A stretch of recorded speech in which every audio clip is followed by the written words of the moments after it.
उत्तर प्रदेश के अमेठी जिले से इंसानियत को शर्मसार करने वाली खबर प्रकाश में आई है, जहां पर एक 55 वर्षीय अधेड़ के घर में टीवी देख रही 5 साल की नाबालिग बच्ची से दुष्कर्म करने का प्रयास किया गया है, जिसकी सूचना पर स्थानीय थाना कोतवाली अमेठी में जांच के उपरांत सुसंगत धाराओं में मुकदमा पंजीकृत करते हुए पीड़ित नाबालिग बच्ची का मेडिकल कराया गया।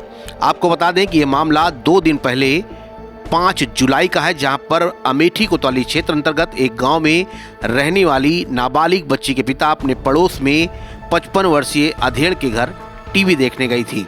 तभी उनको बुलाने के लिए उनकी 5 वर्षीय पुत्री वहां पर पहुंची और वह घर चले गए, जबकि उनकी 5 वर्षीय पुत्री वहीं पर बैठकर टीवी देखने लगी। थोड़ी देर बाद जब वो नहीं आई, तब वह व्यक्ति पुनः अधेड़ के घर पहुंचा। जो उसने देखा, उसके होश उड़ गए। उसने देखा कि 55 वर्षीय अधेड़ के घर का दरवाज़ा अंदर से बंद है और खिड़की नहीं बंद है। खिड़की के नीचे से बीच से जब उसने देखा, तब उसकी 5 वर्षीय नाबालिग बेटी नग्न अवस्था में बिस्तर पर लेटी थी और अधेड़ भी नग्न अवस्था में उसके पीछे खड़ा था। ऐसे में जब उसने आवाज़ लगाई, तब आगे का दरवाज़ा खोला गया और पूछने पर बताया गया कि उसको खुजली हो रही थी। इसके बाद नाबालिग बच्ची को पिता घर लेकर आए और जब उससे पूछताछ की तो उस मासूम ने अपने साथ हुई पूरी घटना सुना दी, जिस पर पीड़ित नाबालिग बच्ची के पिता ने बताया कि इस मामले में तत्काल इसकी सूचना 112 पे दी गई और मौके पर पहुंची डायल 112 की पुलिस ने दुष्कर्म करने वाले अधेड़ के दरोगा बेटे ने बात की और समझौता करने के लिए कहा। वह पुलिस वापस हो गई। उसके बाद कोई कार्रवाई नहीं की गई। पुलिस के इस कदर वापस हो जाने के बाद अधेड़ के पिता द्वारा पीड़िता के पिता को फर्जी मुकदमे में फंसाने की धमकी दी जा रही थी, जिसके बाद 6 जुलाई को पीड़िता के पिता ने पूरे मामले की तहरीर स्थानीय कोतवाली अमेठी में दी। अमेठी कोतवाली में प्राप्त तहरीर के आधार पर मामले की जांच कराई गई। जांच के बाद जब ये मामला सही पाया गया तो पुलिस ने पीड़िता नाबालिग बच्ची का मेडिकल कराते हुए प्राप्त तहरीर के आधार पर सुसंगत धाराओं में मुकदमा भी लिख लिया और विधिक कार्यवाही शुरू की। ऐसे में अब देखने वाली बात यह है कि क्या पीड़िता और उसके परिवार वालों को पुलिस से न्याय मिल पाता है या फिर दुष्कर्म करने वाले अधेड़ के दरोगा पुत्र की वजह से इंसानियत को शर्मसार करने वाला वो हैवान व्यक्ति न्याय और कानून से बच जाएगा। भैया, आपके साथ एक घटना घटी है, क्या है पूरा प्रकरण?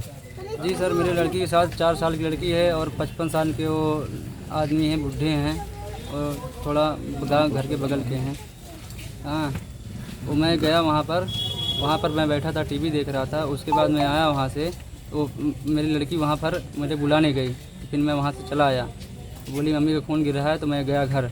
तो उसके बाद 5-6-7 मिनट बाद मैं गया वहाँ पर, तो गेट वो खिड़की खुली थी उनकी खिड़की, फिर गया मैं, खिड़की बंद थी। फिर उसके बाद गेट भी बंद था और उसके बाद घर में कैमरा भी लगा हुआ है उनके। अगर कैमरा बंद किए होंगे तो ठीक है, नहीं तो उसमें सब सबूत मिल जाएगा आपको। और वहाँ पर गया मैं, जो गेट खोला तो पीछे नंगी लेटी थी और उसके बाद वो पीछे खड़े थे। तो वहाँ पर पूछा मैंने, तो वो बोले कुछ नहीं, खाली इतना बोले कि वो खुजली हो रही है उसके। तो उसके बाद मेरे बोले कुर्सी लेके आओ, मम्मी के पास उनके ले गया। तो उनके मम्मी को पूरा सच्चाई बताई कि मेरे साथ ऐसा ऐसा चड्डी खोल के वो सब ऐसा कर रहे थे। थाने में आपने तहरीर दी है? हाँ, दी दी। कितनी तारीख की घटना है और अभी तक FIR पंजीकृत हुआ नहीं? 5 तारीख को। 5 तारीख को। क्या बोला था SHO ने? SHO ने क्या बोला था आपको? थाना अध्यक्ष ने क्या कहा था 5 तारीख को? थाना अध्यक्ष ने बोला था कि आप जो करना हो वो करो, हम तैयार हैं करने के लिए। ठीक। डॉक्टर साहब, क्या नाम है आपका, किस पद पर है? मेरा नाम डॉक्टर संतोष मिश्रा है। मैं यहाँ पर मेडिकल अफसर पद पर तैनात हूँ। एक अभी 5 साल की बच्ची का एक मामला आया था, क्या मामला था और क्या हुआ उसमें? अभी 5 साल की बच्ची एक स्वास्थ्य परीक्षण के लिए थाने से यहाँ लाई गई थी। तो उनका स्वास्थ्य परीक्षण होना था और स्वास्थ्य परीक्षण हेतु तो उनको जिला अस्पताल गौरीगंज रेफर किया गया। आज दिनांक 7/7/2023 को ग्राम रणवीर नगर थाना अमेठी जनपद अमेठी से प्राप्त तहरीर के आधार पर थाना स्थानीय अमेठी पर सुसंगत धाराओं एवं पास्को अधिनियम में अभियोग पंजीकृत कर विधिक कार्रवाई की जा रही है। अमेठी से नाव 44 के लिए शुभम बर्नवाल की रिपोर्ट। सुल्तानपुर और अमेठी की सबसे पहले और सबसे तेज खबरें देखने के लिए सब्सक्राइब करें नाउ 44 न्यूज चैनल।